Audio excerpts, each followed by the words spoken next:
আসসালামু আলাইকুম। শিবিরের টাকার উৎস জানতে চেয়েছে ছাত্রদল। ছাত্রদল তারা দাবি করতেছে তারা যে ইফতার মাহফিলের আয়োজনগুলা করতেছে, প্রত্যেকটা ইফতার মাহফিলে ৩ থেকে ৪ লক্ষ টাকা করে খরচ হচ্ছে। অর্থাৎ ৩ লক্ষ করে যদি টাকার হিসাবটা আমরা ধরি, ৩০ টা রোজায় ইফতার মাহফিলের আয়োজন করতেছি।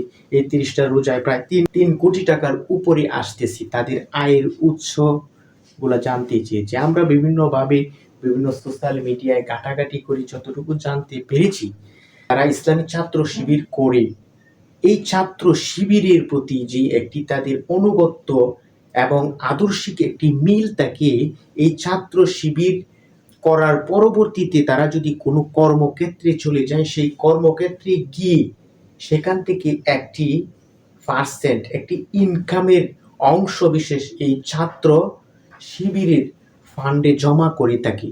বিভিন্ন সোর্সের মাধ্যমে আমরা জানতেছি, কারণ ছাত্র শিবির তারা কোনো জায়গায় টেন্ডারবাজি চাঁদাবাজি করে না। তারা কাউকে জিম্মি করে টাকা নিজেদের ফান্ডে নিজেদের ভোগ বিলাসের জন্য সেগুলা করে না। তারা যারা সাবেক শিবির নেতা বিভিন্ন কর্মক্ষেত্রে কিংবা প্রবাসে যায়, ব্যবসা প্রতিষ্ঠান চাকরিজীবী করে, সেখান থেকে একটি পার্সেন্ট এখানে আসলে জমা করে আমরা